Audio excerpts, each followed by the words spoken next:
Hi, I'm Ross, and I'm here with my friend Grant, and we are going to be talking about Space Jam: A New Legacy, the most anticipated movie of 1998. Space Jam Duh, the sequel, back and better than ever. I mean, back.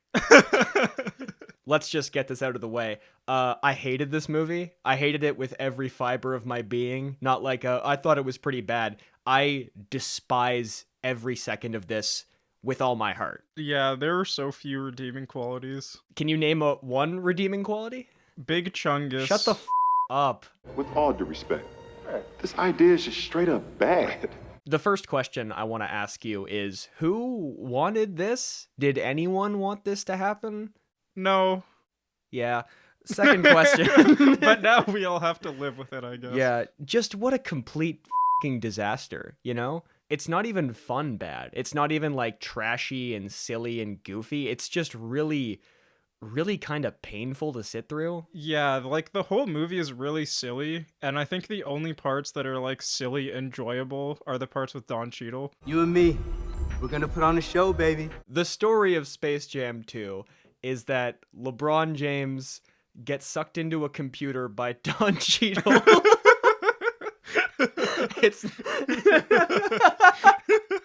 He teams up with Bugs Bunny, and they go find the other Looney Tunes. Comparisons to the original Space Jam are inevitable to a certain degree, but what really weirds me out about this is that it's so wildly different in every way, despite having the same fundamental premise. Why didn't they just do Space Jam again? All you need is villain wants to play basketball for some reason. Looney Tunes need help playing basketball. They get famous basketball player. That's all you need to do. And for some reason, they circulate the whole plot around the server. Oh, I know why they did it, for f***ing money. King Kong ain't got nothing on me. This whole movie takes place inside the Warner Brothers serververse, where you are just bombarded with brand after brand after brand, and not just seeing them or hearing a music sting or two. No, LeBron James multiple times with huge excitement points to each of them and says, "Oh my god, it's Harry Potter world." It's so blatant, it's kind of funny, but it crosses over the line into just being sad. Well, yeah, I feel like that exemplifies the main difference between the original Space Jam and this one. The original Space Jam was a silly movie, but it was a movie, and it became pop culture. And this movie is just, we're gonna make a movie, and we're gonna force it to be pop culture, and we're gonna bring in a bunch of references from everywhere. Everything we got. Yeah. Everything we got. And then along the way, they forgot that it needs to actually be a movie. The original Space Jam is not a classic film.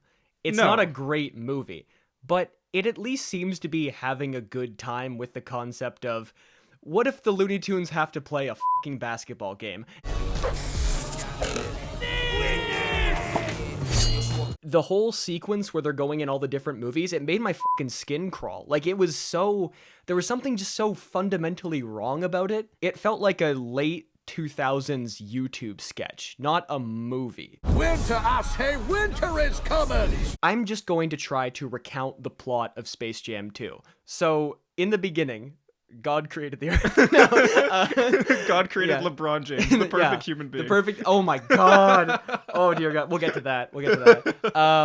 We see LeBron James as a kid, and he's playing a Game Boy, and his coach says, "Don't play video games. Focus on basketball." LeBron James then becomes LeBron James, the greatest basketball player ever. This movie spends a lot of time sucking LeBron's dick, and it's really kind of embarrassing when you consider he was probably paid millions of dollars to do this. Listen, you're the best basketball player I ever coached.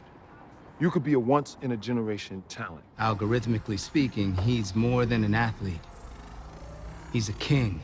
He's one of the greatest of all time at what he does. How many phrases do you think were included in his contract that he said, "These must be said about me"? And the sooner you come to terms with the fact that you lost the world's greatest athlete. Years later, LeBron James has become the LeBron James we know and love, and he has kids, and one of his kids likes video games, and his kid designs a game called Dom Ball. It's basketball, but not interesting. Less interesting than a game I don't watch and don't care about. So... Don Cheadle is an algorithm in the Warner Brothers servers, and he designs a program that will scan LeBron James into any movie you want. LeBron James rightfully points out this is the stupidest idea ever thought up. And so Don Cheadle, the algorithm, decides to kidnap LeBron James and his son and challenge LeBron James to a basketball game for some reason. Why? We don't know. Yeah, well, he says he wants money, right? He wants riches and fame. I will finally get the recognition and respect that I so richly deserve. This is what drives me up the wall. Why is the villain just Don Cheadle? Don Cheadle is not like nobody. He's a very well-known actor and has been for decades. It's weird that when they first see him in the computer, they don't go, is that Don Cheadle? Like, it's so bizarre. So by pure happenstance, LeBron James gets sent to Looney Tunes World. He meets Bugs Bunny, and it turns out all the Looney Tunes left, and they all went to hang out in other movies. So they go through all the other movies, and they do a parody of The Matrix, which is a very original idea. And I'm just so glad that animated movies are finally doing Matrix parodies. Can't a lady check her Twitter? They get the Looney Tunes together, and they get to the final game with an hour left in the movie, which really made me worried. And it turns out those worries were correct. So the final basketball game is not even a basketball game, it's Dom Ball, it's the video game. So there are no rules, there's no structure. Literally anything can happen and anyone can do anything. So the last hour is it's just keys being jingled in your face. It's nothing. It's nonsense. Yeah, well, the only explanation we're given of Dom Ball and the rules is you get style points. Style points? You just do a bunch of dumb and then we'll arbitrarily award you points. Yeah. So there are no stakes to this game. Yeah. So Don Cheadle's plan is to keep LeBron James in the computer forever if they lose the game, and then through some sort of weird technology in the app and the game that the kid made, he manages to suck all of LeBron's Instagram followers into the computer. Why? To what end? How We're will just that help you? raising the stakes. This basketball game needs to be more important. You all get to stay with me in the serververse forever.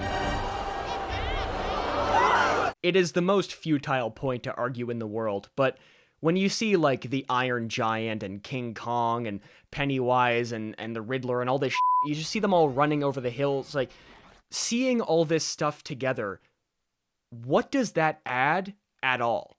What does that add to anything at all? I genuinely don't know who this movie was made for. It's made for everyone and no one. Well, they're returning to the fundamentals of the motion picture.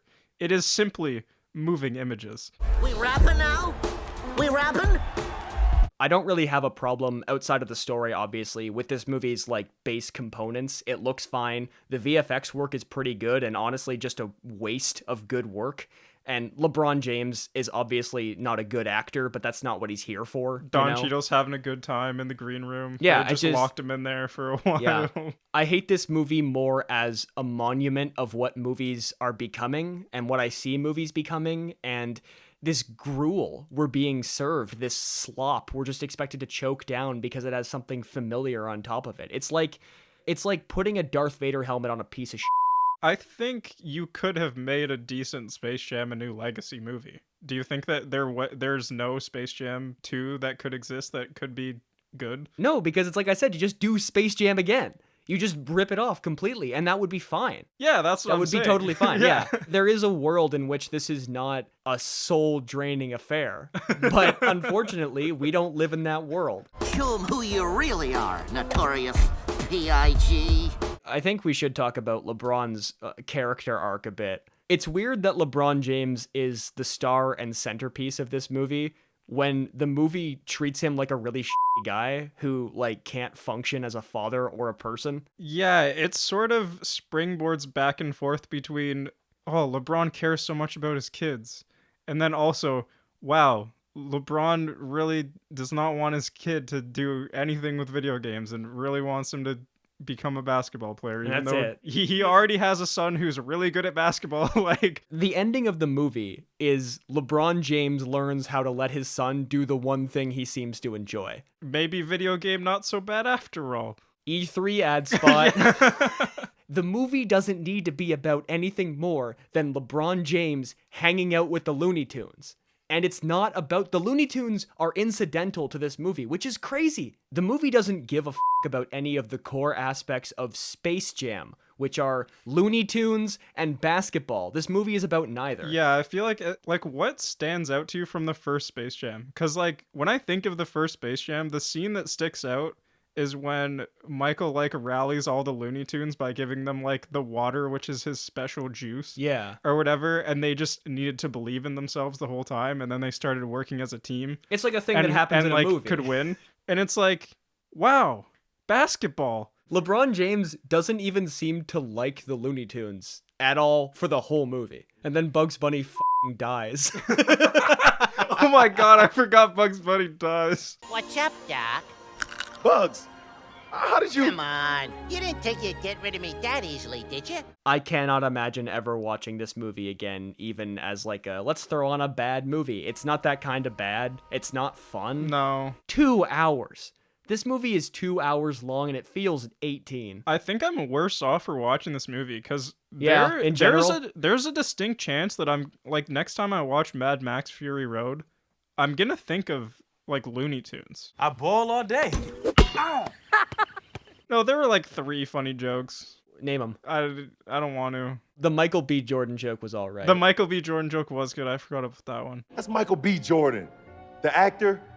I think I could reasonably call this my least favorite movie of all time. Not because I think it's the worst movie ever, but in terms of what I want from a movie and what I like about movies, this is the exact opposite in every single way. I felt like I was discovering new ways to hate as I watched it. I can understand that. Yeah. It's pretty egregious. You know how much change you could make in the world for $150 million? Yeah. And it went to animating Big Chungus and Rick and Morty. This is not just a bad movie. This is something that should not have been made morally. This battle is now over. That's all, folks. He just got bonus points for those bars. He was spitting hot fire. Do you have any final thoughts on this cinematic masterpiece? Bad movie. I would say there is no objective way to enjoy art. I think people try to ascribe too much moral value to the art that people enjoy, but if you like this movie, you're a bad person.